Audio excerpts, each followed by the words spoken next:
Salmo 68. Y voy a leerlos, ustedes van a prestar atención. Vamos a leer de los versículos 7 al 18. Salmo 68, de los versículos 7 al 18. Dice así la palabra de Dios, bajo la dirección del Padre, del Hijo y del Espíritu Santo. Amén.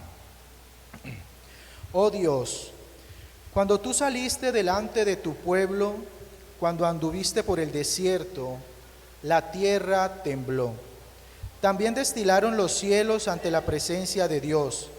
Aquel Sinaí tembló delante de Dios, del Dios de Israel. Abundante lluvia esparciste, oh Dios, a tu heredad exhausta, tú la reanimaste. Los que son de tu grey han morado en ella. Por tu bondad, oh Dios, has provisto al pobre. El Señor daba palabra. Había grande multitud de las que llevaban buenas nuevas. Huyeron reyes de ejércitos, y las que se quedaban en casa repartían los despojos. Bien que fuisteis echados entre los tiestos, seréis como alas de paloma cubiertas de plata y sus plumas con amarillez de oro. Cuando esparció el Omnipotente los reyes allí, fue como si hubiese nevado en el monte Salmón. Monte de Dios es el monte de Basán, monte alto el de Basán. ¿Por qué observáis, oh montes altos, al monte que deseó Dios para su morada? Ciertamente Jehová habitará en él para siempre. Los carros de Dios se cuentan por veintenas de millares. El Señor viene del Sinaí a su santuario. Subiste a lo alto, cautivaste la cautividad, tomaste dones para los hombres y también para los rebeldes, para que habite entre ellos Yah, Dios. Amén. Si recuerdan, el pastor en el miércoles pasado inició el estudio de este Salmo 68 y él dividió este salmo en 5 secciones y él inició el Salmo 68 con la primera sección, que fue de los versículos 1 al 6. Hoy vamos a estudiar la segunda sección de este salmo, que son los versículos que acabamos de leer, los versículos 7 al 18. Y para su mejor comprensión lo he dividido en 4 puntos. El primer punto es: Dios camina delante de su pueblo, que es de los versículos 7 al 10. El segundo punto es: Dios derrota a los enemigos, versículos 11 al 14. El tercer punto: la elección de Dios, de los versículos 15 al 16. Y el cuarto punto: el ascenso triunfal del Rey, de los versículos 17 al 18. Entonces, entremos en materia y vamos al primer punto: Dios camina delante de su pueblo, y vamos a leer nuevamente los versículos 7 al 10. Oh Dios, cuando tú saliste delante de tu pueblo, cuando anduviste por el desierto, la tierra tembló. También destilaron los cielos ante la presencia de Dios. Aquel Sinaí tembló delante de Dios, del Dios de Israel. Abundante lluvia esparciste, oh Dios, a tu heredad exhausta tú la reanimaste. Los que son de tu grey han morado en ella. Por tu bondad, oh Dios, has provisto al pobre. Amén. Recordemos que el autor de este salmo es el rey David. Y aquí él nos lleva a mirar atrás. Nos lleva hacia uno de los momentos más gloriosos de la historia de la redención, el cual es el éxodo de Israel y su peregrinación por el desierto. El salmista contempla a Dios no simplemente como un observador divino que está lejos en su trono celestial sin intervenir, sino que lo hace como el gran rey soberano que se dispone a salir delante de su pueblo para guiarlo, protegerlo y conducirlo hacia la herencia prometida. El lenguaje que se utiliza aquí es majestuoso. Dios no envía ayuda, Él mismo se dispone a salir Él mismo se dispone a marchar, Él mismo se dispone a andar con su pueblo. Esta verdad debe producir un profundo consuelo en nosotros, porque nosotros somos su pueblo, y el pueblo de Dios nunca ha sido llamado a caminar solo. Observe que el texto no está diciendo que el pueblo de Israel encontró el camino por sí mismo. No dice que descubrieron una superestrategia para atravesar el desierto, y mucho menos afirma que la fuerza del pueblo fue suficiente para superar las dificultades, sino que todo comienza con Dios. Dice, cuando tú saliste delante de tu pueblo. Estamos viendo iniciativa divina aquí. Y por lo tanto hay dirección de parte de Dios, hay preservación por Dios, y debe todo esto redundar en la victoria en la mano de Dios. Desde Génesis hasta Apocalipsis, en toda la Escritura, encontramos esta misma realidad. Dios es quien toma la iniciativa para salvar, guiar y preservar a los suyos. El hombre caído siempre está perdido, no tiene intención de buscar a Dios, ni una célula de su cuerpo se mueve para buscar algo de su Creador. El hombre caído está tan desorientado, tan confundido, es tan débil que no puede hacerlo. Es Dios quien nos busca, es Dios quien nos guía, y Él es el que nos fortalece. Esta verdad es difícil de digerir, porque golpea tan directamente y tan fuerte el orgullo natural de nuestro corazón. Vaya y dígale a un rico que necesita de Dios, y va a mirar sus carros, su casa, sus empresas, las cuentas de banco, y te va a decir que yo necesito ¿qué? Vaya y dígale a un deportista olímpico que necesita de Dios, y va a mirar su cuerpo muy saludable, va a mirar las medallas colgadas en la pared, sus logros, y te mirará de reojo de arriba abajo y ni siquiera te responderá. El hombre natural no puede entender su necesidad de Dios hasta que no se taladre su corazón a la luz de la santidad del Rey. Pero eso no lo puedes hacer tú ni yo. El taladro que se necesita debe ser de una piedra tan preciosa y fina que pueda taladrar la dura coraza que recubre el corazón de un muerto. Solo el Espíritu Santo puede hacer esto, y lo hará con una facilidad tierna y misericordiosa. El hombre actual añora ser el dueño de su propio destino. Eso es lo que vende la publicidad. No trabajes para alguien, sé tu propio jefe. No dependas de una empresa, construye tu propia libertad financiera. Pero el engaño está mucho más atrás y profundo que eso. Te dice, no dependas de Dios, esa idea no existe. Haz lo que quieras, sé lo que quieras ser, busca tu propia felicidad. La cultura nos enseña a confiar en nosotros mismos, a seguir nuestras ideas, nuestro propio corazón, y a depender de nuestras propias capacidades. Se oye al joven decir, yo soy muy joven, haré lo que sea. Tengo toda la vida por delante, me tragaré el mundo. Soy demasiado fuerte, puedo con lo que sea. Estoy más preparado que un yogur, pondré en marcha cualquier idea millonaria. Y así se le va la vida, creyendo mentiras y sumergiéndose en las impetuosas corrientes de este mundo. Corrientes que te llevan a chocar con la crueldad de la esclavitud de este mundo. Es lo único que ofrece. Sin embargo, la realidad revelada en las Escrituras es bastante diferente. El origen del problema es que el hombre ha querido caminar delante de Dios en lugar de seguir a Dios. Lo vemos en el huerto. Allí vimos a la humanidad intentando independizarse de Dios.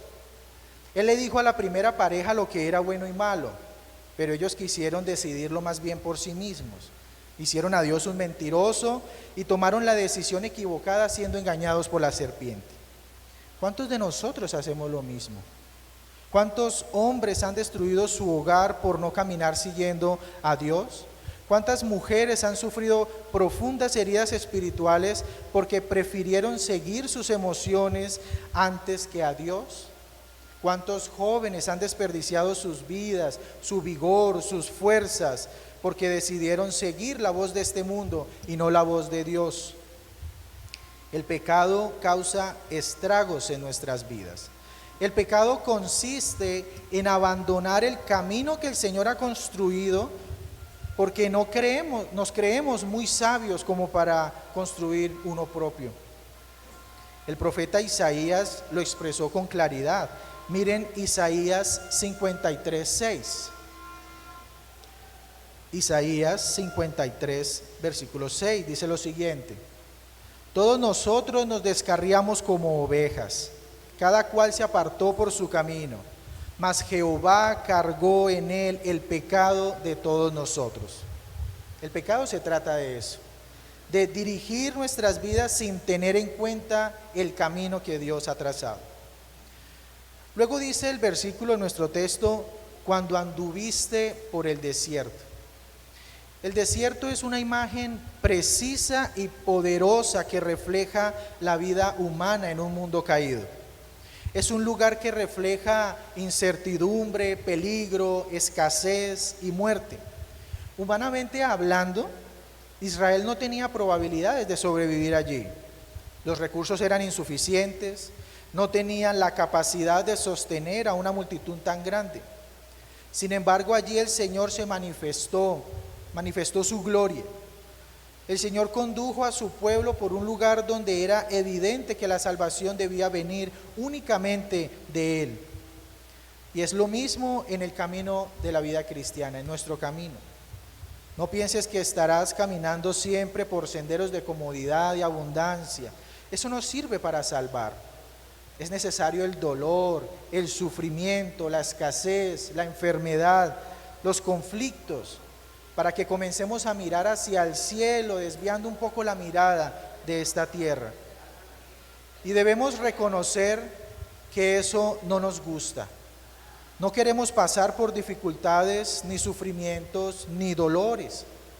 Pero con frecuencia Dios nos conduce por situaciones desérticas para aprender en nuestra debilidad que solos no podemos, que sin ayuda es imposible, que sin dirección estaremos sumergidos en el fuego. El versículo 8 dice: la tierra tembló, también destilaron los cielos ante la presencia de Dios, aquel Sinaí tembló delante de Dios, del Dios de Israel. David está recordando la manifestación gloriosa de Dios en el monte Sinaí. Allí la montaña tembló. Se veía fuego, humo, truenos y relámpagos. Allí Dios reveló su santidad y su majestad.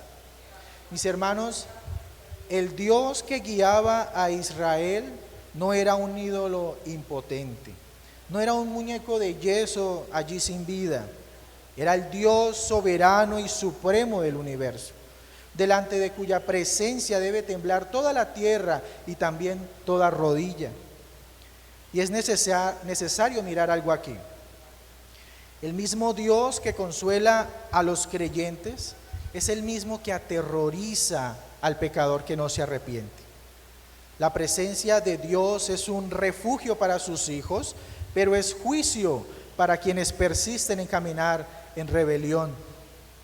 El monte Sinaí nos debe llevar a recordar que Dios es amor, pero también nos recuerda que Dios es santo, santo, santo. Y esto mismo lo vemos en la cruz de Cristo. Allí en la cruz vemos el amor infinito de Dios que salva a los pecadores, pero también vemos la divina santidad castigando el pecado sobre su propio Hijo. El Dios que descendió sobre el Sinaí es el mismo que se encarnó. Cuando nuestro Señor Jesucristo entregó el Espíritu en el Gólgota, la tierra también tembló. Hubo un terremoto que partió las piedras, pero que también rasgó el velo. Y ahora podemos entrar confiadamente al lugar santísimo. Es decir, a través de Cristo, ahora tenemos la morada del Espíritu Santo en nosotros. Su presencia habita en nosotros. ¿Somos conscientes de esta realidad? Cristo caminó entre nosotros, entró en nuestro sufrimiento, experimentó nuestra debilidad, conoció el dolor, el rechazo y la aflicción. El Salvador recorrió el desierto de este mundo para abrir el camino hacia la gloria eterna, un mejor camino que el nuestro. Así que demos gloria a Cristo por su maravilloso evangelio. Los versículos 9 y 10 dicen: abundante lluvia esparciste, oh Dios, a tu heredad exhausta tú la reanimaste. Los que son de tu grey han morado en ella. Por tu bondad, oh Dios, has provisto al pobre. Aquí la imagen es conmovedora. Israel estaba agotado, el pueblo estaba exhausto, ya no tenían fuerzas. Y es justo ahí cuando Dios envió la lluvia para restaurarlos. Aquí no se menciona a un pueblo fuerte, sino a uno exhausto, uno que está agotado. Y es justo el tipo de pueblo que Dios ayuda. Dios socorre a los débiles, fortalece a los cansados, levanta a los quebrantados y sostiene a aquellos que ya no tienen nada. Ese es nuestro maravilloso Dios, ese es tu Dios. ¿Estás cansado, hermano? ¿Te sientes agotada, mi hermana? Espera en Dios, aprende a confiar en Él, no en lo que tus ojos ven, sino en lo que en tu corazón está escrito. Ven a Cristo así como estás, sin fuerzas, débil, con esa carga tan pesada. Miren, el yugo de nuestro Señor Jesucristo es tan ligero y su pronta ayuda nos conmueve. Él quita la carga pesada, tan pesada de sobre nosotros y pone su yugo. Y Él dice: mi yugo es fácil y ligera mi carga. Aprended de mí que soy manso y humilde de corazón. ¿No es una declaración tierna de nuestro Señor? Y Él no se queda solamente ahí. Aparte de eso tan grandioso, Él te toma en tus brazos y te apoya sobre Él para que descanses en Él, para que te ayude a caminar. ¿Qué más quieres, mi hermano? Él lo está haciendo todo por ti. Así que rindamos nuestra vida a Él y dejémonos ayudar. Descansemos sobre Él. Él es nuestro sostén y también es nuestro reposo. Dios ve a su pueblo cansado, exhausto, y le envía una lluvia abundante, una lluvia revitalizadora. Esparce su Santo Espíritu sobre ellos, concediéndoles todo lo que necesitan para vivir confiando y dependiendo solamente de Él. Toda la historia de Israel es una historia de gracia. Ellos no merecían la provisión de Dios, al igual que nosotros no la merecemos. Ellos no merecían la protección y guía de Dios, al igual que nosotros tampoco la merecemos. Pero Dios es bondadoso, es pura bondad, puro amor. Él es amor. Nos ve ahí desnudos, desamparados como ovejas que no tienen pastor. Nos ve pobres, descarriados, con las manos vacías, con las manos sucias. Y en vez de hacernos a un lado para no ensuciar sus preciosos vestidos con nosotros, Él nos toma de la mano y se hace nuestro pastor. Nos limpia, nos viste con la justicia de Cristo, nos lava con su palabra pura, perdona nuestros pecados con la sangre del Cordero y nos provee su Santo Espíritu, el cual mora en nosotros para siempre. Demos gloria a Dios por eso. Vamos a nuestro segundo punto. Dios derrota a los enemigos, versículos 11 al 14.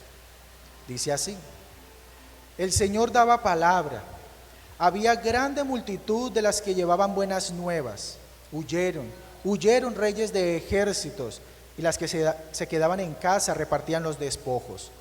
Bien que fuisteis echados entre los tiestos, seréis como alas de paloma cubiertas de plata y sus plumas con amarillez de oro.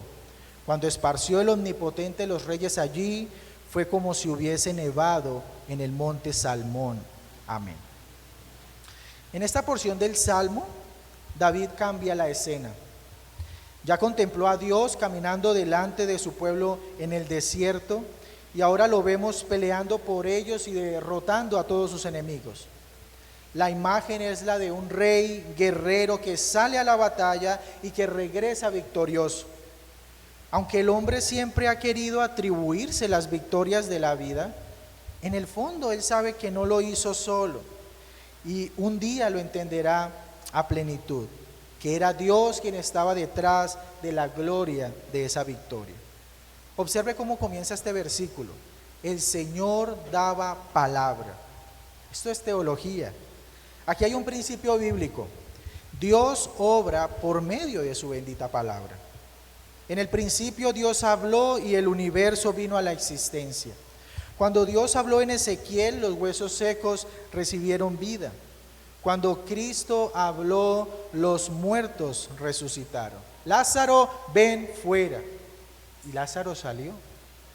Romanos 10:17 dice, así que la fe es por el oír y el oír por la palabra de Dios. Un día el Señor también dijo, Alejandro, ven fuera. Herminda, ven fuera.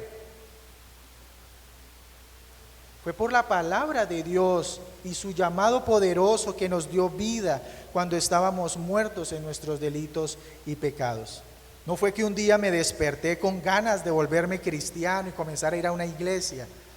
Por mí mismo jamás se me hubiera ocurrido hacer tal cosa. La vida de este mundo para un muerto es tan atractiva. Fue Dios quien nos llamó, nos salvó y nos dio vida nueva por el poder de su bendita palabra. En Israel era común que las mujeres anunciaran y celebraran las victorias del Señor. Después del cruce del Mar Rojo, María tomó el pandero y cantó.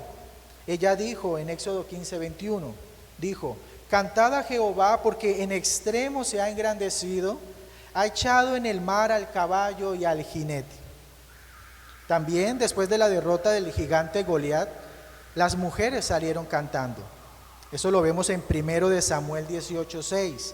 Dice, aconteció que cuando volvían ellos, cuando David volvió de matar al filisteo, salieron las mujeres de todas las ciudades de Israel cantando y danzando para recibir al rey Saúl con panderos, con cánticos de alegría y con instrumentos de música. La imagen que vemos aquí es la de una noticia tan gloriosa que no puede permanecer oculta, sino que debe proclamarse con prontitud. La victoria del rey debe ser anunciada. Y vemos entonces aquí la buena nueva del Evangelio, la mejor de las noticias, aquella que anuncia la más gloriosa de las victorias, la de Cristo por su amada iglesia. ¿Y qué creen?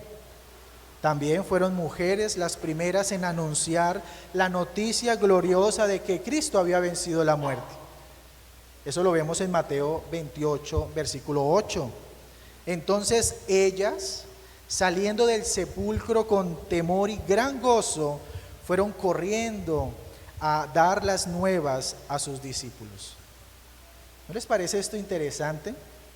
En una cultura tan machista como la nuestra, donde el testimonio de la mujer se le da poca importancia o se le hace a un lado, Dios les confía a ellas el privilegio de testificar de lo más sublime.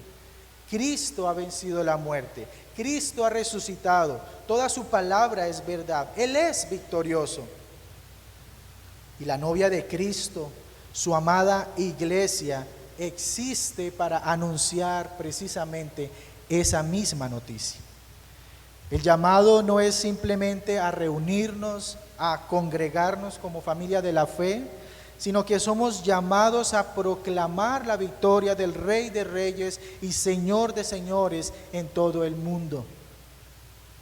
Miren el versículo 12. Huyeron reyes de ejércitos, y las que se quedaban en casa repartían los despojos. Esa repetición llama mucho la atención. Huyeron. David da énfasis a la derrota de sus enemigos. Aquellos reyes que se creían invencibles y muy poderosos detrás de sus innumerables ejércitos, desaparecieron delante del poder de Dios. Y nuestro ojo a veces suele actuar así. ver a los enemigos más grandes de lo que son, ver los problemas más grandes de lo que en realidad son. Cuando los espías de Israel fueron a ver la tierra prometida y mirar contra quienes se enfrentarían, dijeron: somos como langostas ante ellos. Y sin embargo, la primera ciudad fortificada que se encontraron cuando entraron a la tierra prometida fue Jericó, y Dios derribó sus murallas delante de ellos. Entonces, ¿por qué tememos a las dificultades? Nosotros las vemos grandes porque somos débiles y pequeños, pero debemos de dejar de mirarnos tanto a nosotros y comenzar a ver más a Cristo. Si lo hiciéramos, ante cualquier dificultad miraríamos a Cristo y saldría un suspiro diciendo: mi reposo está en ti, Señor, haz según tu voluntad, sé que estoy contigo y me llevarás a bien. Debemos confiar totalmente en nuestro Señor y entregarle nuestras cargas solamente a Él. Después de la victoria, los vencedores reparten el botín o los despojos obtenidos de sus enemigos. Aquí la imagen es profunda. La bendición de la victoria alcanzó para todos en el pueblo, aun los que se quedaron en la casa. Ellos repartieron los despojos. Es decir, las familias de los que salieron a la guerra, esa victoria es para todos y alcanza para todos. La sangre del Cordero alcanzó para todos los suyos. Ninguno de los escogidos quedó por fuera de la bendición de la victoria de Cristo. Todo lo que obtuvo nuestro Señor lo hemos recibido por gracia. No obtuvimos una vida eterna inalcanzable por nuestros propios méritos, pero sí una que es dada a nosotros por gracia solamente a través de la fe en Jesús. Miremos el versículo 13. Bien que fuisteis echados entre los tiestos, seréis como alas de paloma cubiertas de plata, y sus plumas con amarillez de oro. Israel había estado entre los tiestos, estuvo en una condición de humillación y quebranto, pasó por opresión, esclavitud y ruina, fue reducido a un estado de debilidad y de miseria. Eso es lo que nos muestra la historia. Estar entre los tiestos habla de la fragilidad humana, de la humillación y la condición de pobreza. Salmo 22:15 dice: mis fuerzas se secaron como un tiesto. Sin embargo, Dios transforma esa condición miserable en hermosura y gloria. La paloma cubierta de plata y oro representa esa dignidad restaurada por el Señor, esa preciosa restauración que obra el Señor también en nuestras vidas. Y vemos a Dios actuar así, tomando lo despreciado del mundo y transformándolo en algo preciado, tomando lo roto para restaurarlo, tomando lo impuro para limpiarlo, tomando lo que está muerto para darle vida. ¿No se les hace familiar? Esto habla de tu historia y la mía. Recuerden de dónde nos sacó Dios. No fue de un palacio, sino de los escombros de una vida en ruinas. Éramos por naturaleza enemigos de Dios, esclavos del pecado, sin esperanza y sin Dios en el mundo. ¿Y qué hizo Dios? Nos sacó de los escombros, de nuestra miseria, y nos adoptó como hijos suyos. Nos adoptó, nos sentó a su mesa y nos dio a comer y beber de la más rica y exquisita gracia. Ya no estamos entre los tiestos, mis hermanos.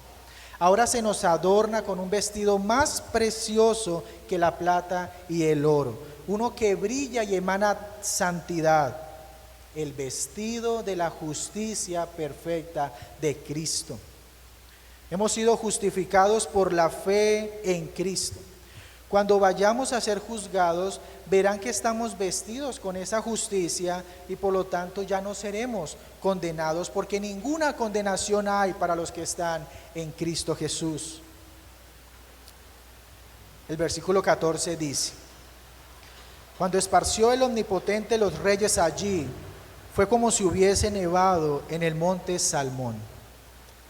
Esta escena es profundamente poética y aterradora. Parece que la victoria dejó la escena llena de cadáveres. El nombre de este monte significa monte negro u oscuro.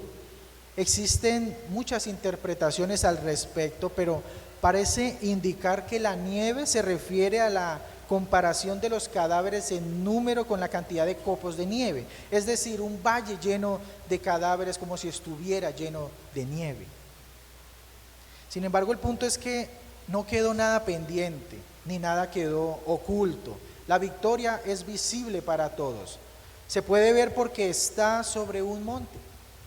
Los enemigos fueron completamente dispersados. Aquellos que antes producían tanto terror ahora están derrotados delante del pueblo de Dios. La guerra espiritual es muy radical. O peleamos con Dios o peleamos contra Dios. Pero para los segundos ellos ya han sido condenados, dice la palabra. No se puede vencer al omnipotente. Los hombres han levantado imperios creyéndose eternos y terminaron convertidos en polvo. Reyes han construido tronos pensando que dominarían la historia y hoy sus nombres yacen enterrados bajo el silencio. Naciones enteras han levantado su puño contra el cielo, creyendo que podrían resistir la autoridad de Dios, pero el tiempo sigue siendo un cementerio del orgullo humano. El hombre aparece, respira por un momento y desaparece. Pero Dios es el que permanece para siempre. Cuando el omnipotente extiende su mano, los reyes huyen, los enemigos caen, las cadenas se rompen, las murallas se derrumban y la historia misma se inclina delante de su trono. Ahora miremos el punto 3, la elección de Dios. Versículos 15 al 16.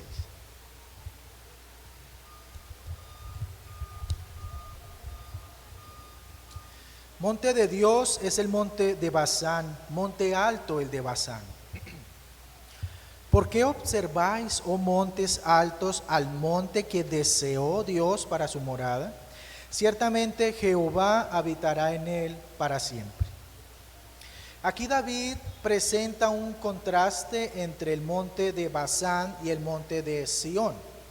Basán era conocido por sus montañas elevadas y majestuosas. Desde la perspectiva del hombre, Basán parecía mucho más impresionante que Sión. Era más alto, más robusto, tenía una mejor apariencia. En cambio, Sión no sobresalía demasiado, era más pequeño, más bajito. Y David expresa esta escena, por lo tanto, de manera poética. Él ve a las montañas grandes mirando con asombro y hasta con cierta envidia a Sión. Y hace una pregunta: ¿por qué observáis, oh montes altos, al monte que deseó Dios para su morada? ¿Por qué Dios escogió este monte? ¿Por qué no eligió el más grande? ¿Por qué no eligió al más impresionante? Y la respuesta es sencilla, pero demasiado profunda. Porque así Dios lo quiso, así a Él le plació. Muchos de los que cuestionan a Dios se encuentran con esta respuesta y no lo pueden tolerar. Ellos quieren que Dios acepte que es un tirano, un egoísta y un ser malvado. Pero el asunto es que Dios tampoco puede decir mentiras. Así que no puede afirmar tales cosas, porque son mentiras. Ellos viven engañados y por eso acusan a Dios constantemente. ¿Por qué no me salió este trabajo? Dios es el culpable. ¿Por qué mi familia se alejó de mí? Tuvo que ser Dios. ¿Por qué no encuentro pareja? Dios es el que está estorbando mis planes. Y culpamos a Dios todo el tiempo. Lo rebajamos a la necedad nuestra. Y pronto nos encontramos con un ser omnipotente. Así le ha placido a Dios.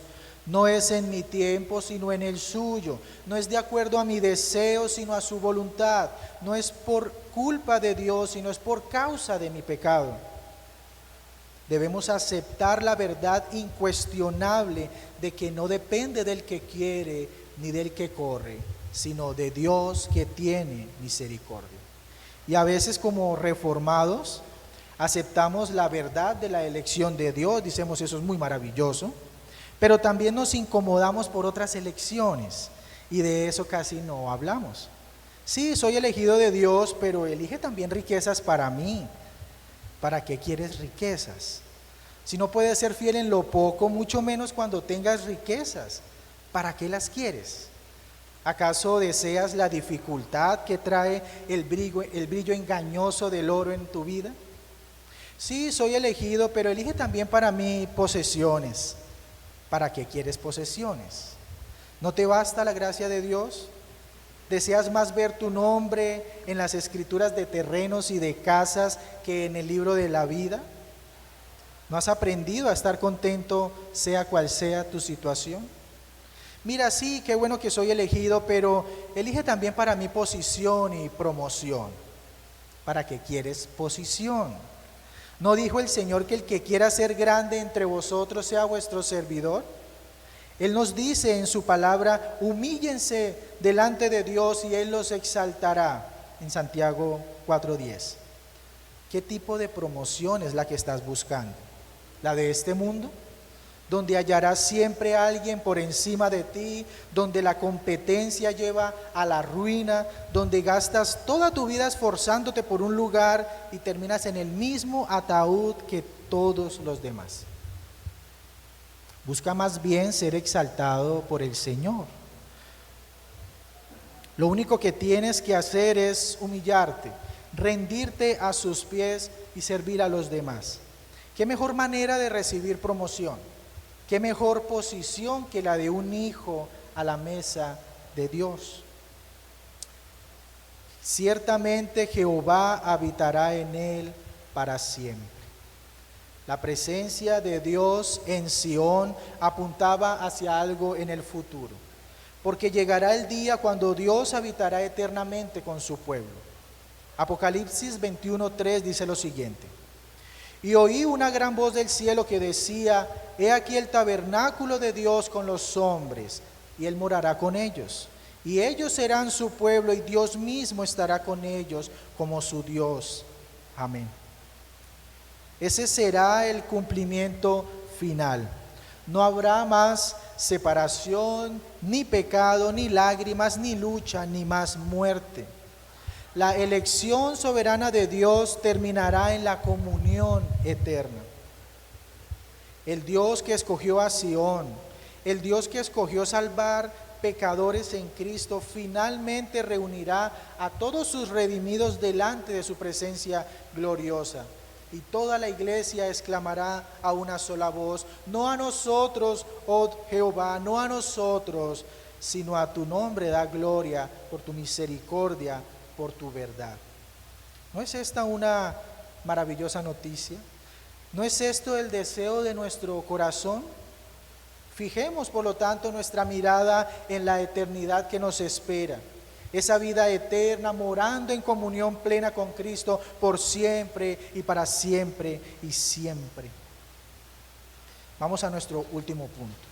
El ascenso triunfal del Rey, versículos 17 al 18. Los carros de Dios se cuentan por veintenas de millares de millares. El Señor viene del Sinaí a su santuario. Subiste a lo alto, cautivaste la cautividad, tomaste dones para los hombres y también para los rebeldes, para que habite entre ellos Yah, Dios. Esta segunda sección del Salmo 68 concluye con una majestuosa imagen. Ya hemos visto entonces a Dios guiando a su pueblo por el desierto, lo vimos derrotando a sus enemigos, lo vimos eligiendo su morada con nosotros, y ahora todo eso converge en el ascenso del Rey en victoria. Esta es la culminación de la historia de la redención. David contempla en espíritu el triunfo definitivo de Israel, del Dios de Israel, Y en el Nuevo Testamento también se nos revela que esta escena encuentra su pleno cumplimiento en la ascensión de Jesucristo. Miren lo rico de su lenguaje: carros innumerables, multitudes celestes, poder inagotable, en fin, él es muy gráfico. El salmista intenta describir lo indescriptible. El Dios que descendió para salvar ahora asciende en gloria después de haber cumplido su misión, después de haber triunfado sobre todos sus enemigos. La verdad central es esta: Dios ha vencido y ahora reina con absoluta autoridad. La imagen es la de un ejército celestial imposible de contar. David está hablando de la majestad del séquito divino. Es una forma poética de afirmar que el poder de Dios es incalculable, incontenible e incomprensible para la mente humana. Y esto nos confronta, porque tenemos la tendencia a reducir a Dios al tamaño de nuestro bolsillo. Es como si se prefiriera a un Dios pequeño, predecible, más bien controlado. Pero el Dios que vemos aquí es absolutamente distinto. Es un rey rodeado de gloria infinita, acompañado por huestes celestiales innumerables, cuya autoridad trasciende fácilmente todo lo creado. Todo esto nos lleva a reflexionar en la reverencia que debemos tener como creyentes. Mis hermanos, no estamos ante un Dios manipulable. No estamos ante una estatua o una foto que se puede guardar en la billetera. Estamos ante el Rey eterno. Estamos ante el Padre de las luces, el Dios altísimo. Y esto debe quebrantar nuestra autosuficiencia, porque muchas veces vivimos como si Dios gobernara con un poder más bien limitado. Pero recuerden, Él es omnipotente. Aquel Dios que descendió en el Sinaí para establecer pacto con su pueblo, ahora asciende hacia su santuario en gloria. La historia de la redención es una historia de descenso y ascenso. Dios desciende para salvar y luego asciende habiendo cumplido su obra. Cristo desciende y se humilla para llevar a cabo su plan y luego asciende siendo exaltado hasta lo sumo. Filipenses 2, del 8 al 9 nos dice esto. Y estando en la condición de hombre, se humilló a sí mismo, haciéndose obediente hasta la muerte y muerte de cruz. Por lo cual también le exaltó hasta lo sumo y le dio un nombre que es sobre todo nombre. La cruz no fue el final del Hijo, eso lo sabemos, sino que fue el camino hacia su exaltación. La tumba no fue su destino, fue su victoria. ¿Dónde está, oh muerte, tu aguijón? ¿Dónde, oh sepulcro, tu victoria? La ascensión no es un evento aislado, sino que es la proclamación pública de que Cristo ha terminado la obra, tetelestai, consumado es. Dice la palabra, subiste a lo alto, cautivaste la cautividad. El apóstol Pablo toma este versículo y lo aplica directamente a Cristo en Efesios 4:8. Efesios 4:8 dice, por lo cual dice, subiendo a lo alto, llevó cautiva la cautividad y dio dones a los hombres. Cristo el Rey ascendió después de derrotar a todos sus enemigos. Esa expresión, cautivaste la cautividad, describe una victoria que es real y que es total. Esta imagen se ve en el mundo antiguo.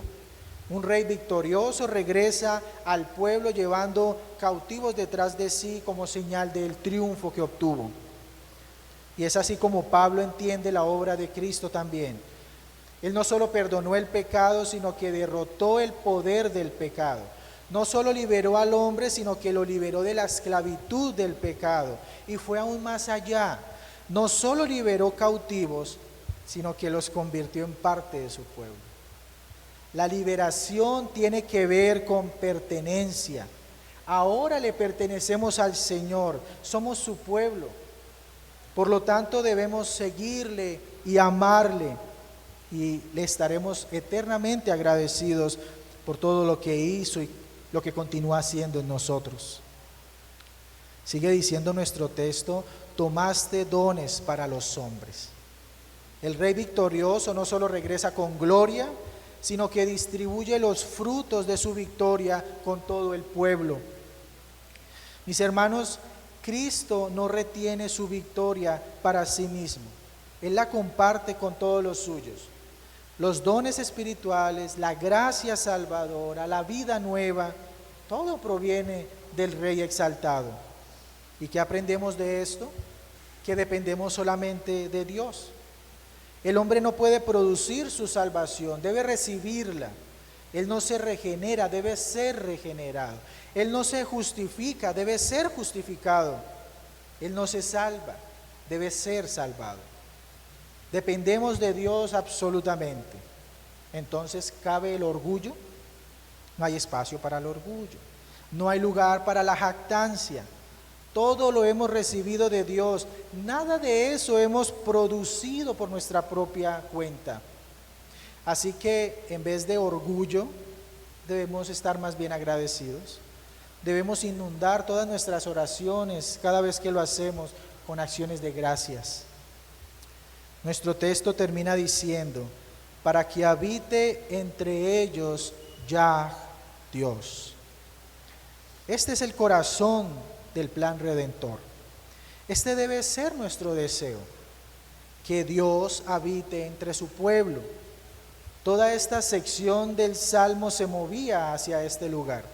El desierto, las victorias, la elección, la ascensión del Rey.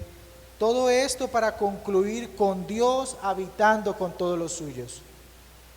El Evangelio termina en comunión, termina estando en la presencia de Dios, termina en comunión eterna con Dios. Y es precisamente esto lo que Cristo ha asegurado para su iglesia. Cristo está exaltado, pero está presente. Él reina en el cielo y habita en su pueblo. Él gobierna el universo y sostiene a su iglesia. Y un día esto será completamente visible para nosotros. Tú y yo estaremos ante la presencia del justo, libres de la presencia del pecado, limpios, con un cuerpo glorificado, unidos en un mismo espíritu, alabando a Dios y gozando y disfrutando de Él por toda la eternidad. Este es el camino triunfal del Rey. Esto nos deja sin excusas y sin orgullo también. Cristo ha vencido, por lo tanto, la iglesia no vive en derrota. Su contexto es la victoria y no la derrota. Debemos cambiar nuestra perspectiva acerca de nuestra identidad, porque a veces nos quedamos en el hecho de que somos pecadores, de que estuvimos perdidos y confundidos, de que éramos enemigos de Dios, pero esa ya no es nuestra identidad. Ahora somos linaje escogido, nación santa, real sacerdocio, pueblo adquirido por Dios. Somos nuevas criaturas, ciudadanos del cielo, herederos y coherederos con Cristo. Somos la sal y luz del mundo, ovejas de su rebaño y siervos de Cristo. Esa es ahora nuestra identidad. Aunque seguimos pecando, ya no nos identificamos con el pecado, porque Dios en el pasado nos liberó de la culpa del pecado, en el presente nos está liberando del poder del pecado y en el futuro seremos liberados de la presencia total del pecado para siempre. Así que nuestra identidad solo reposa en Cristo. Mis hermanos, el llamado en esta noche es a recordar que Cristo el Rey ha vencido. Él obtuvo la victoria por nosotros, ha ascendido al cielo y está sentado a la diestra del Padre y allí intercede por nosotros ante el Padre. El Espíritu Santo nos guía a toda verdad y nos recuerda nuestra identidad en Cristo. Somos hijos de Dios, herederos y coherederos con Cristo. Vivimos la vida cristiana a la luz de esta verdad, vivámosla a la luz de esta verdad. Si Cristo ha vencido y Él es nuestro Rey victorioso y glorioso, no tengamos temor de este mundo, ni nos dejemos llevar por las preocupaciones de este mundo. sino que clavemos nuestra mirada en la gloria que nos espera con Cristo por toda la eternidad. Amén, mis hermanos. Pongámonos de pie y vamos a orar.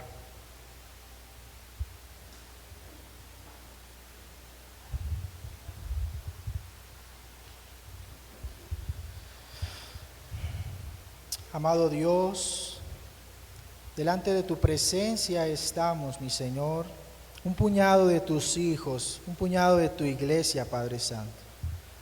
Gracias por esta tu palabra, gracias por lo que nos llamas a hacer y por todo lo que nos enseñas, mi Señor. Sabemos que eres un rey triunfante, que has tenido la victoria y que somos tu pueblo.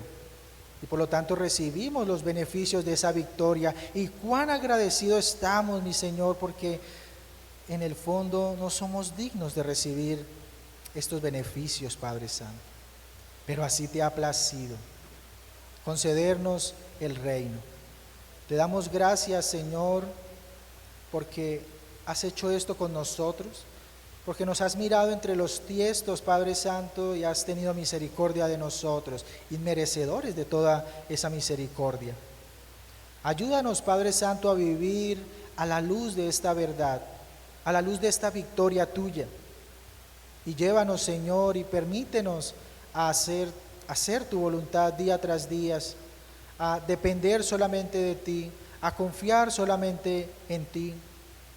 Ayúdanos a olvidarnos un poco de este mundo que nos aqueja, que nos llena de preocupaciones, que nos debilita. Y permítenos sentir un poco el gozo de ese futuro que nos espera, libres de la presencia del pecado, libres por siempre del pecado para poder adorarte, limpios, Señor, con un cuerpo glorificado por la eternidad solamente a ti. Guarda nuestros corazones, mi Señor. Ayúdanos en nuestras necesidades, tú las conoces. Ayúdanos, Padre Santo, a crecer en la santidad, a menguar en la carne. Perdona nuestros pecados, son muchos, son graves, mi Señor. Pero ten en cuenta más bien la justicia perfecta con la que nos ha vestido tu Hijo Cristo. Llévanos a casa con bien, mi Señor, y permítenos descansar en esta noche y despertar mañana de nuevo para ver tu luz, para ver tu creación, admirar tu belleza, tu grandeza y de nuevo reunirnos contigo. Gracias, Señor, porque escuchas nuestras oraciones y porque provees para todas nuestras necesidades y para nuestras necesidades espirituales. Gracias por tu gracia, Señor, y por la fe que has depositado en nosotros para poderla depositarla en Cristo Jesús. En el nombre de Jesús y sus méritos solamente. Amén.